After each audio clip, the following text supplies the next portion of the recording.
The queen ordered me to choose a woman. My finger landed on the one she never expected. Captain Marcus Chen had never imagined his life would end standing before an alien empress who could disintegrate him with a thought.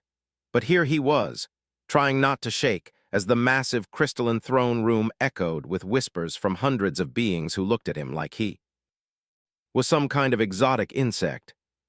The floor beneath his boots was made of something that looked like glass but felt alive, pulsing with faint light that made his stomach turn. He forced himself to stand straight, to meet the gaze of Empress Velithara, even though every instinct screamed at him to look away. 6 months had passed since the Velorans had arrived in Earth's orbit with ships that blotted out the sun. They had not come as friends. Their message had been clear and simple: join the Veloran Empire or be removed as an obstacle to galactic order. Marcus had been on a colony transport heading to Mars when the Veloran scout ships intercepted them. Most of the crew had panicked, tried to fight back with weapons that were laughably primitive compared to Veloran technology. Marcus had watched his friends die in seconds, vaporized by beams of light that left nothing behind but ash and screaming. He should have died too. He had been ready to die, standing in the wreckage of the bridge with a useless pistol in his hand, waiting for the end.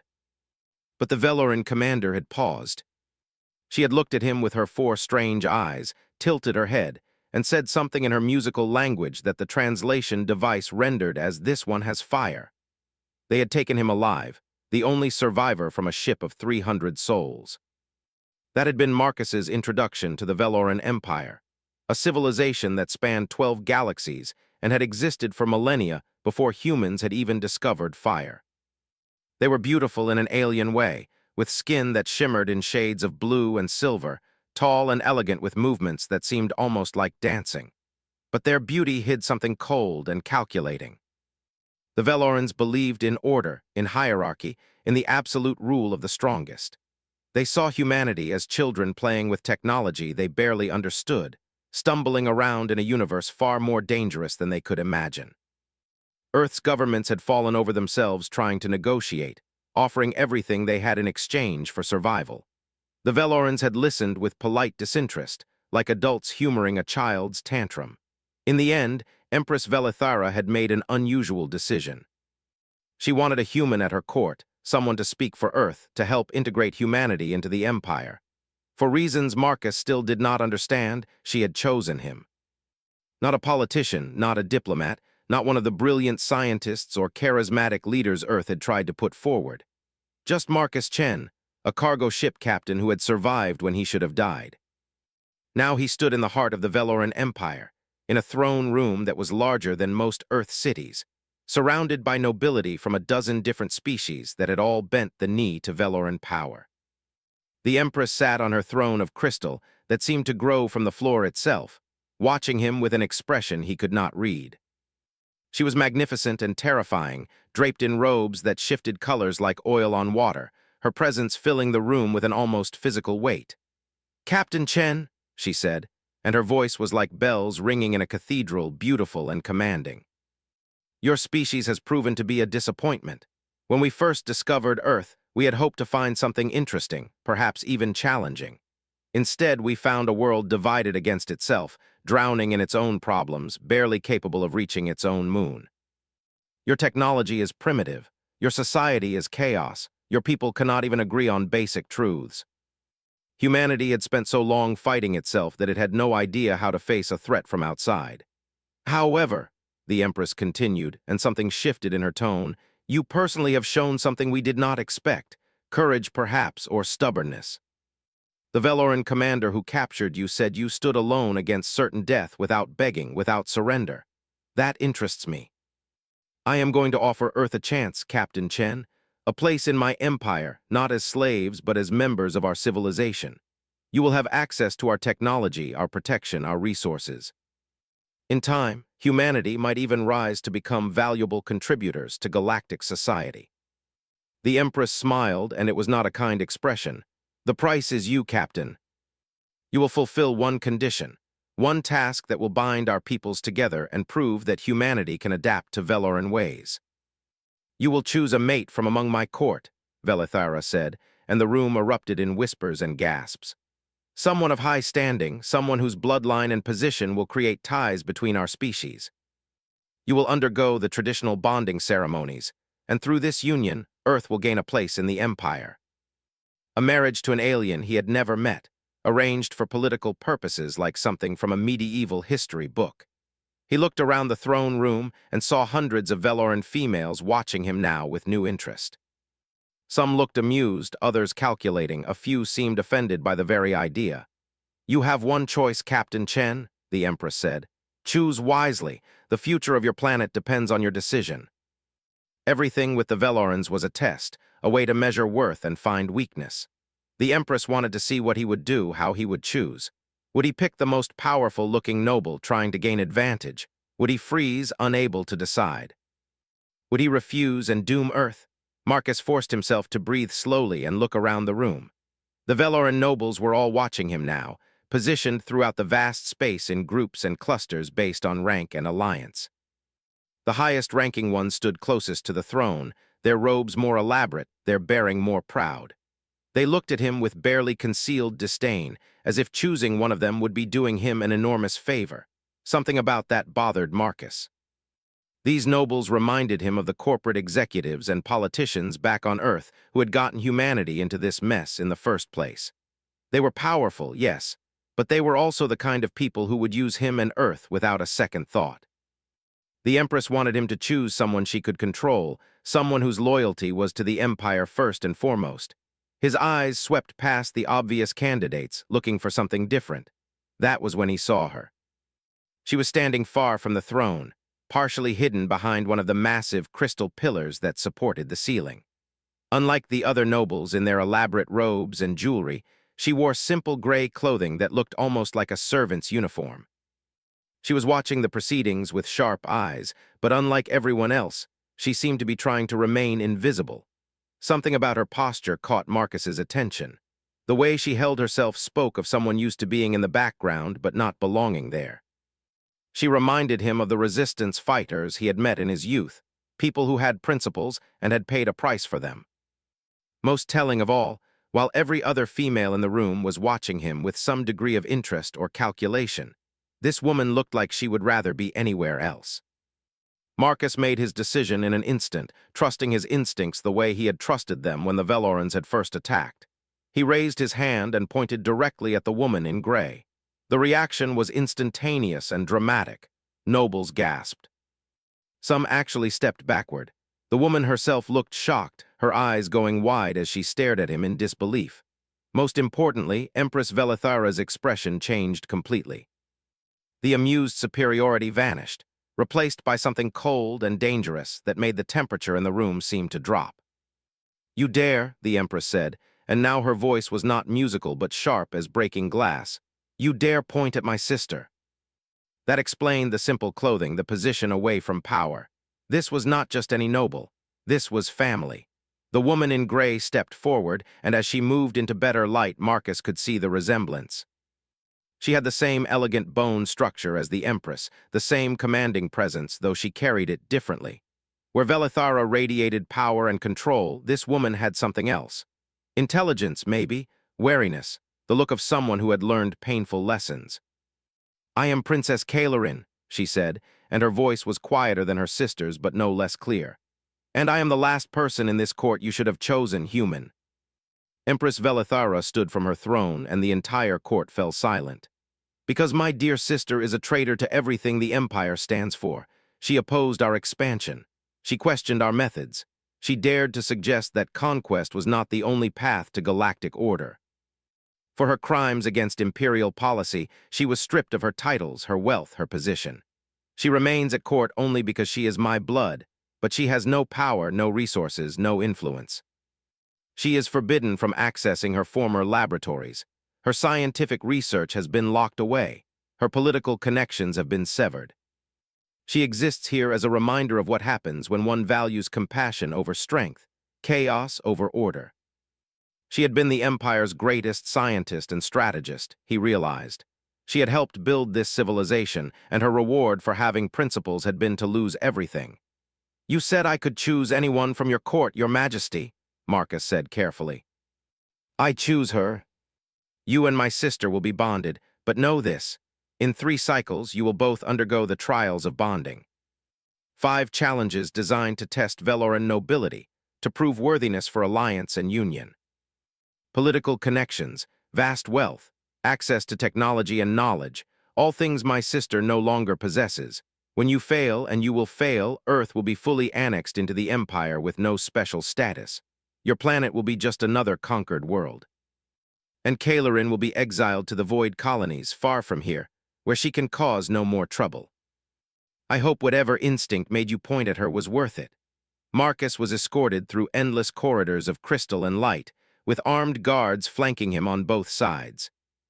Princess Kailarin walked ahead of him, her gray robes swishing softly against the floor that seemed to glow with every step they took. Neither of them spoke.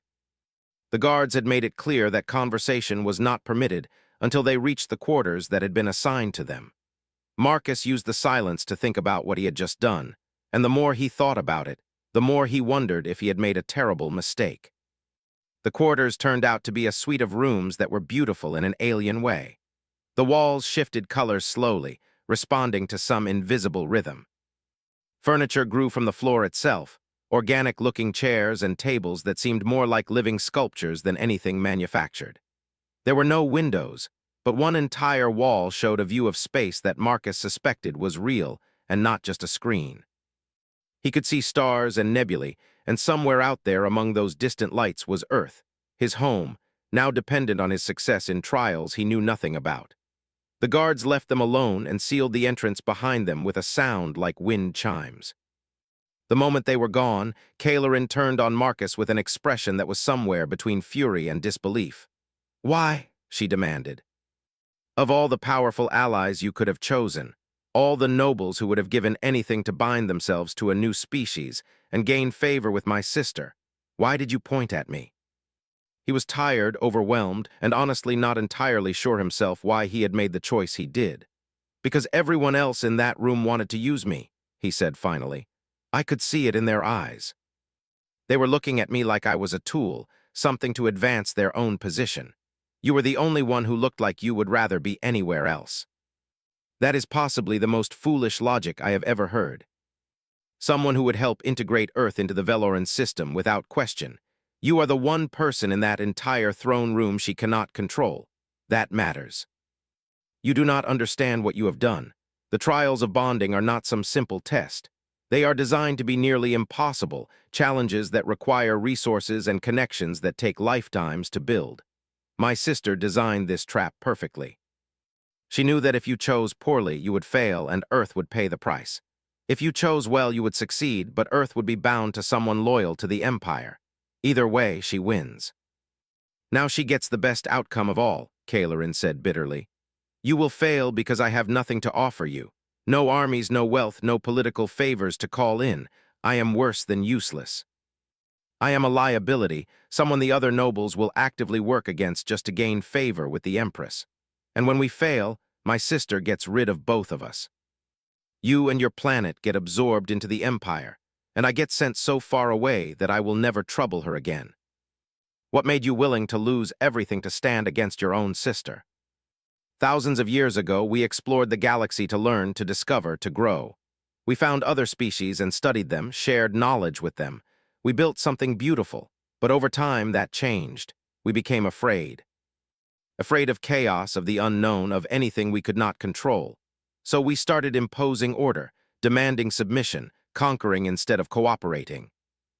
I showed them that forced integration creates resentment, that there are other ways to build a galactic civilization. I presented research showing that diversity of thought and culture makes civilizations stronger, not weaker. They called me a dreamer. My sister called me a fool who would see the Empire destroyed by being too soft, too willing to accept disorder. Renounce my beliefs and keep my position, or hold to my principles and lose everything. I chose principles. Perhaps that makes me the fool she says I am. We call people like you principled, and we say that principles are what you hold on to when holding on to them costs you everything. I do not think you are a fool. I think you are exactly what this empire needs, even if your sister cannot see it. It is either admirable or insane. Your ability to think and plan and solve problems. It is locked away from me officially, but it is still in my memory. But I do understand people, and I understand being underestimated. Earth has been underestimated for its entire history. We are weak compared to you, primitive, disorganized, everything your sister said. But we are still here. We survive things that should destroy us. We find ways forward when there should be no way.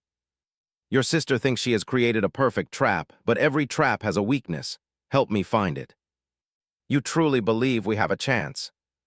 The resignation that had been there since they left the throne room faded slightly, replaced by a spark of something that might have been hope or might have been determination. Very well, human. If you are committed to this madness, then I will help you. But you must understand something first. The trials are not just tests of strength or intelligence. They are designed to break bonds, to find weaknesses in partnerships. My sister has used them before to destroy political enemies. She will make the challenges specifically difficult for us, targeting what she perceives as our weaknesses. The first trial is always combat, Kailerin explained, starting to pace as she spoke, her scientific mind clearly engaging with the problem. The gauntlet of chains, bonded pairs must fight together against creatures specifically designed to kill. Normally, participants have access to advanced weapons, armor, military training, support teams. We will have none of that. They will give us the minimum equipment required by law and nothing more. Negotiations with merchant houses, forming alliances, demonstrating that the bonded pair can navigate imperial politics. Again, normally this relies on existing connections and favors owed. We have neither. Solving a complex problem that requires access to resources and knowledge. Fourth trial is cultural, showing the bond through art or philosophy or some demonstration that proves compatibility. And the fifth trial is the worst. Kailerin stopped pacing and looked at him. The trial of sacrifice. My sister always saves it for last because it is the cruelest. I do not know exactly what form it will take, but it is designed to make bonded pairs choose between their own interests and their partners. It reveals true loyalty or the lack of it. Your sister really does not want us to succeed. If we fail, it confirms everything she believes. This is your chance to prove it. She made the rules, but that does not mean we have to play the game the way she expects. Now, tell me everything you know about the first trial. If it is combat, then we need to prepare, and we need to think about it differently than anyone else would. They spent the next hours talking, planning, with Kailerin explaining Veloran combat traditions and Marcus asking questions that seemed strange to her but were starting to form a picture in his mind. He told her about Earth's military history, about guerrilla warfare and asymmetric tactics, about how smaller forces had defeated larger ones throughout human history by refusing to fight on the enemy's terms. The creatures in the gauntlet are designed to be overwhelming, Kailerin explained. They are genetically engineered predators, usually 3 or 4 different species released in waves. The arena is large but offers limited cover. The traditional approach is to use superior firepower and defensive positions to eliminate threats before they can close distance. Use the environment, turn their own aggression against them, make them fight each other instead of us. We need them to not know what we are going to do next, because we are doing things no Veloran would ever think of. You are either going to get us killed very quickly, or you are going to create chaos in my sister's carefully ordered trials. How do they hunt? But inside that room, something new was beginning. A human who refused to accept impossible odds, and a Veloran princess who had never stopped believing there was a better way, were starting to plan something that would shake the foundations of everything the Empire believed it knew. The morning of the first trial arrived too. Quickly, Marcus woke in the strange quarters with his heart already racing, knowing that today would determine whether he and Kailerin had any real chance of success, or whether this had all been a foolish gamble that would cost Earth everything. He found the princess already awake, standing by the wall that showed the view of space, her posture rigid with tension. "They will come for us soon," she said without turning around. "The gauntlet begins at dawn by imperial tradition. The entire court will be watching. My sister will make certain of that. She wants everyone to see us fail."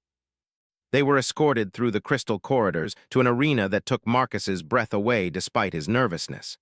It was massive, easily the size of several football fields, with walls that rose hundreds of feet into the air. The floor was covered in what looked like natural terrain, rocky outcroppings and scattered vegetation that Marcus suspected was not native to any planet, but had been designed specifically for this purpose. Above them, viewing platforms floated in the air, already filled with Veloran nobles who had come to watch the spectacle. Empress Velithara sat on the highest platform, her throne somehow transported here or perhaps materialized from the same technology that seemed to make anything possible for the Velorans. She looked down at them with an expression that was equal parts amusement and anticipation. Beside her sat members of her council, other high-ranking nobles, and various officials who all looked like they were expecting to be entertained by watching the human and the disgraced princess be torn apart. Marcus and Cailerin were brought to the center of the arena. A Veloran official who wore robes marked with symbols Marcus did not recognize stepped forward and spoke in a voice that was amplified somehow to reach every corner of the space. By imperial law, the bonded pair will be provided with basic equipment for survival. No more, no less. The official gestured, and two guards brought forward a small collection of items. Marcus saw what looked like simple blades, some kind of lightweight armor that seemed barely adequate and nothing else. No advanced weapons, no shields, no technology that might give them an advantage. Cailerin took the items without expression, but Marcus could see the tension in her shoulders. This was even less than she had expected. They were being set up to fail as dramatically as possible. The trial will consist of 3 waves, the official continued. Each wave will release creatures designed to test combat capability, teamwork, and survival instinct. The bonded pair must survive all 3 waves or acknowledge defeat. Defeat means death or surrender, and surrender means automatic failure of all remaining trials. It was sharp and well-balanced, but it was still just a knife against creatures that had been engineered to kill. The official stepped back, and the arena fell silent. Marcus could feel thousands of eyes on them, watching, waiting for the entertainment to begin. He looked at Cailerin and saw her looking back at him. They had spent hours planning, discussing, preparing as much as they could with no real knowledge of what they would face. Now it was time to see if any of it would work. A horn sounded, deep and resonant. On the far side of the arena, a gate opened. The first wave came fast. 3 creatures that looked like a nightmare combination of big cats and insects, with sleek bodies covered in armored plates and multiple legs that let them move with terrifying speed. They saw Marcus and Cailerin and immediately charged, their mouths opening to reveal rows of curved teeth. Marcus and Cailerin ran. Not toward the creatures like Veloran warriors would have done, not standing their ground to meet the charge with strength, but running perpendicular to the attack, splitting up like they had discussed. The creatures hesitated for just a moment, confused by prey that did not behave as expected, and that moment was all they needed. Marcus dove behind one of the rocky outcroppings, using it for cover. Cailerin went the opposite direction, drawing 2 of the creatures after her while one continued pursuing Marcus. He could hear gasps from the watching nobles. Running was probably seen as cowardice in Veloran combat culture, but Marcus did not care about their opinions. He cared about surviving. The creature that had followed him was fast, faster than anything he had ever faced. It leaped over the rock he was hiding behind, claws extended, going for a killing strike. Marcus rolled to the side at the last second, feeling claws tear through the air where his head had been. He came up with the blade in his hand and slashed at the creature's exposed underbelly as it passed over him. The blade cut deep and the creature screamed, a sound that hurt his ears. But it was not dead.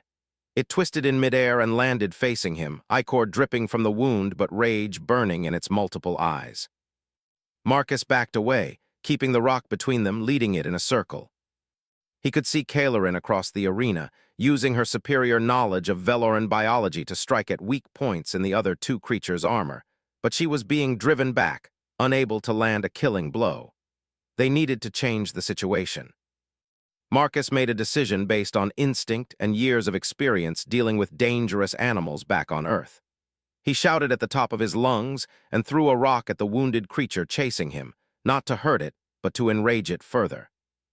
Then he ran directly toward where Cailerin was fighting. The creature chased him, focused entirely on revenge for its wound. Marcus led it straight into the path of one of the creatures attacking Kailarin. The two monsters collided in a tangle of limbs and armor plates and immediately turned on each other, instinct overriding whatever training they might have had. Predators fighting over territory, over prey, over dominance. While they were distracted, Marcus and Kailarin focused on the third creature. Working together, they used the terrain to their advantage, forcing it into a narrow gap between rocks where its speed meant nothing. Kailarin struck from one side while Marcus attacked from the other, and finally the blade found something vital. The creature collapsed, twitching. The other two were still fighting each other. Marcus and Kailarin watched, catching their breath, as the creatures tore into each other with savage fury. Eventually one fell and the survivor turned back to face them, badly wounded and exhausted. It was almost easy to finish it off. The arena was silent. Marcus looked up at the viewing platforms and saw expressions of shock and confusion on the noble faces. This was not how the gauntlet was supposed to go. Participants were supposed to fight with honor and strength, not trick the creatures into fighting each other. Empress Velithara's expression was unreadable, but Marcus thought he saw a flicker of something that might have been surprise or might have been annoyance. The horn sounded again. Wave 2. This time the gates opened on both sides of the arena. 6 creatures emerged, different from the first wave.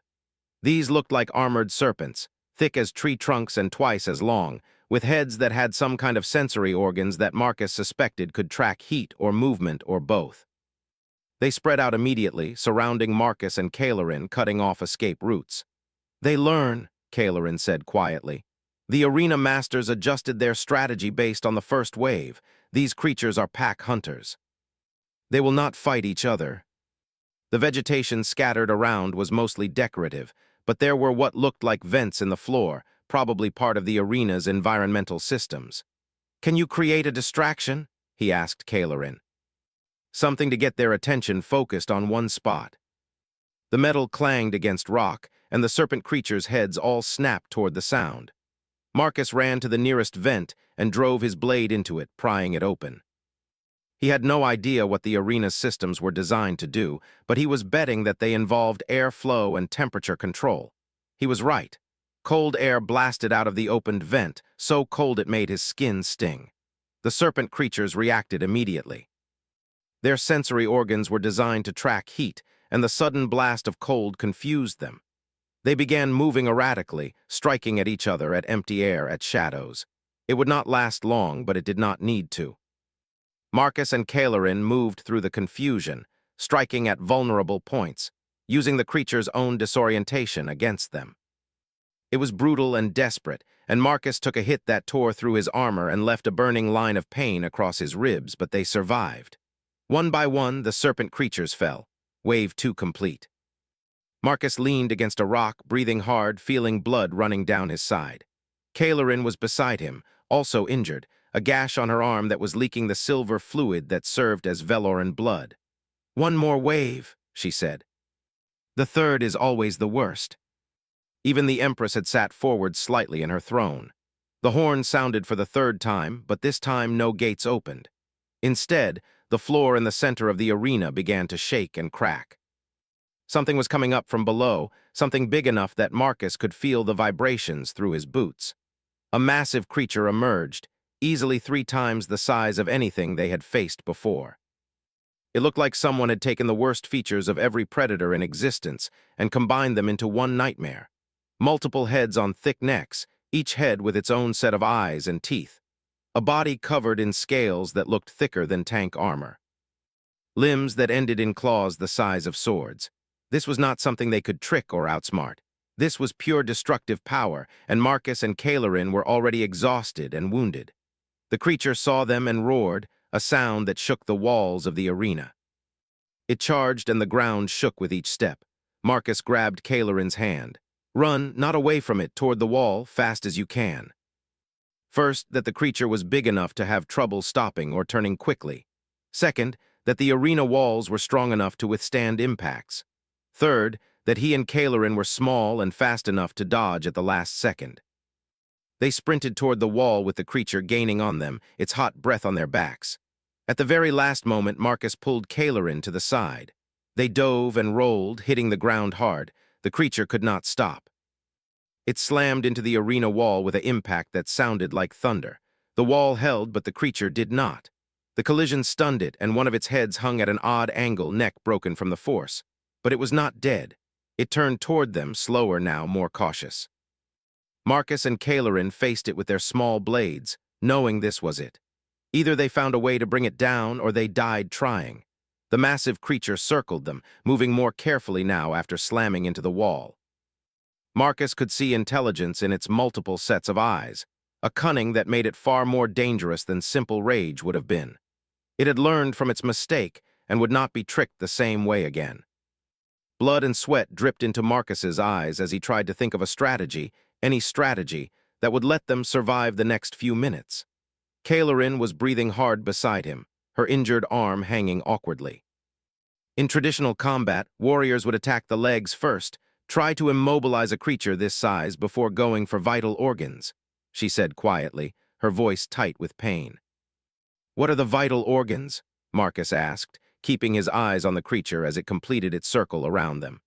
The hearts are protected by the thickest armor, located in the center mass, nearly impossible to reach with a blade like this. The heads are vulnerable, but there are 3 of them, and killing 1 or even 2 will not stop it. The creature is designed to continue fighting until all major systems fail. They could not outlast it in their current condition. They needed something different, something unexpected. He looked around the arena one more time, taking in every detail. The rocky outcroppings, the damaged vents he had opened earlier, the scorch marks on the ground from where the earlier creatures had fallen, the viewing platforms overhead filled with nobles watching their struggle. An idea formed, desperate and probably suicidal, but it was all he had. "Can you get to one of those vents?" he asked Kailerin, gesturing with his chin toward the nearest opening in the floor. The ones that were blowing cold air. The cold air confused the serpents because of their heat sensors. This creature does not rely on the same senses. If we can damage the right parts, maybe we can create a different kind of problem for our friend here. Marcus and Kailerin scattered in different directions, and the teeth closed on empty air. The creature's momentum carried it forward several steps before it could stop and turn. Marcus ran toward the nearest vent while the creature was focused on Kailerin. He dropped to his knees beside the opening and looked down into it. The shaft went deep, and he could see the glow of what looked like power conduits running along the sides. The arena had to be powered by massive amounts of energy to maintain the environmental controls, the viewing platforms, the containment systems for the creatures. If he could disrupt that power, even for a moment, it might create an opportunity. He drove his blade into the nearest conduit and was immediately thrown backward by a blast of energy that made his whole body convulse. Pain shot through every nerve, and for a moment he could not see or hear anything except a high-pitched ringing in his ears. When his vision cleared, he saw that the vent was sparking and smoking, and several of the lights in the arena had flickered. The creature had turned toward him now, attracted by the noise and light. Kailerin was shouting something, but Marcus could not make out the words over the ringing in his ears. He staggered to his feet, still holding the blade even though his hand was burned and blistered from the electrical discharge. Above them he could see confusion on the viewing platforms. The nobles were standing now, some pointing at the damaged vent, others looking concerned. This was not supposed to happen. The arena was supposed to be perfectly controlled, perfectly safe for spectators. Marcus had just introduced chaos into their ordered system. The creature lunged at him, both functioning heads striking together. Marcus threw himself to the side, but he was too slow, still disoriented from the electrical shock. Claws raked across his back, tearing through armor and flesh. He hit the ground hard and tasted blood in his mouth. Kailerin was suddenly there, placing herself between Marcus and the creature, her blade held in her good hand. She was shouting at it in her own language, words that Marcus did not understand, but that sounded like defiance and rage. The creature focused on her, seeing easier prey, and struck. She dodged the first head, but the second caught her across the shoulder, sending her spinning to the ground. The creature reared back, preparing to finish her with a killing strike, and Marcus knew he had seconds to act. He forced himself to his feet despite the pain screaming through his body. The damaged vent was still sparking beside him, energy crackling through damaged systems. He had disrupted the power, but not enough. He needed more. He needed to push the arena's systems past their breaking point. Marcus ran to the next nearest vent and drove his blade into it with all his remaining strength. Another explosion of energy, another cascade of sparks, another section of lighting flickering out. The creature paused in its attack on Kailarin, confused by the changing environment. Marcus could see more concern on the viewing platforms now. Officials were moving, probably trying to shut down the trial before something went seriously wrong. But Marcus was not done. He pulled his blade free and ran to a third vent, ignoring the pain in his back and the weakness in his legs. He struck the conduit again, and this time the entire arena's lighting system failed. They were plunged into near darkness, lit only by the emergency lighting that activated automatically and the strange glow that came from the walls themselves. The creature roared in confusion and anger. In the darkness, it was having trouble tracking its prey. Marcus used those precious seconds to reach Kailarin and help her to her feet. "What are you doing?" she gasped. "You are going to bring the whole arena down on us." "Look." The arena was no longer under perfect control, and that meant it was no longer safe for spectators. An announcement echoed through the space, the official's voice now sounding strained. "The trial is temporarily suspended due to technical difficulties. Participants will stand down immediately."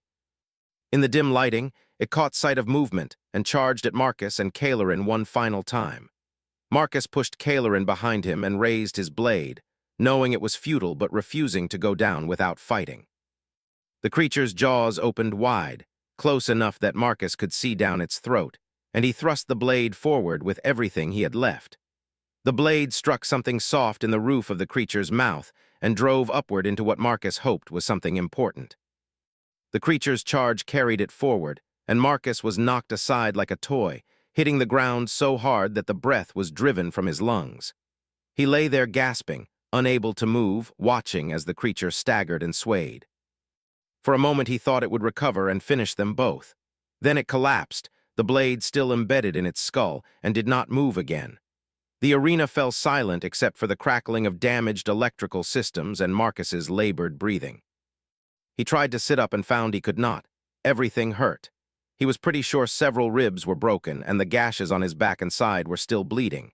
Beside him, Kailarin was in similar condition, conscious but barely able to move. Guards poured into the arena, surrounding them. Medical personnel that Marcus had not known existed rushed forward with equipment that looked far more advanced than anything on Earth. They were lifted onto platforms that floated in the air and carried toward the exit, leaving the dead creature behind in the damaged arena. As they passed beneath the viewing platform where the Empress sat, Marcus managed to turn his head enough to look up at her. Her expression was complex, a mixture of anger and something else he could not quite identify. She met his eyes for a long moment, then turned away without speaking. Marcus woke in a medical facility that was all white light and soft surfaces. His body was wrapped in something that felt warm and alive, and the pain that had been overwhelming before was now reduced to a dull ache. Kailarin was in a similar bed nearby, already awake and watching him. "You are insane," she said when she saw his eyes open. "Attacking the arena's power systems was beyond reckless. You could have killed us both. And by methods that have every official in the Empire arguing about whether to disqualify us or not. You broke protocol. You damaged Imperial property. You endangered spectators. Technically, we survived all 3 waves and defeated the final creature. The trial is complete, but my sister is furious. She expected us to fail quickly and cleanly. Instead, we created chaos and made her arena look vulnerable. Maybe that will make her think twice about the other trials. You fought well for a human with no training in Veloran combat, and your strategy, while unconventional to the point of being offensive to tradition, was effective. You saved my life at least twice in there. Some called their victory a disgrace to the tradition of the gauntlet. Others were intrigued by the unconventional tactics and saw potential in the human approach to problem solving. A few had even started questioning whether the trials themselves needed to be reformed. The Empress visited them once, alone except for her guards. She stood at the foot of Marcus's bed and studied him with her 4 eyes for a long time before speaking. "You have created problems for me, Captain Chen," she said finally. "You and my sister have proven far more resilient than anticipated. The second trial will begin in 3 days once you are healed. I suggest you use that time to prepare. It will not be a combat trial, but that does not mean it will be easier. Velithara smiled, and it was not a friendly expression. Politics, negotiation, the kind of challenge where brute force and clever tricks will not help you. You will need to convince 3 merchant houses to enter into trade agreements with you, agreements valuable enough to demonstrate that your bond has political worth to the empire. You have no wealth, no connections, no leverage. Let us see how well your human intuition serves you in the world of imperial commerce. That cost will be added to the debts you must clear before Earth can be granted full autonomous status. You may have won the first trial, but you are deeper in debt than before. The second trial may be worse than the first. At least in combat, the enemy is clear and the objective is simple. In imperial politics, everyone smiles while plotting your destruction. Then we will learn to smile back while plotting theirs. We survived impossible combat. We can survive impossible politics. Because if we fail the second trial, everything we suffered through in the arena will have been for nothing.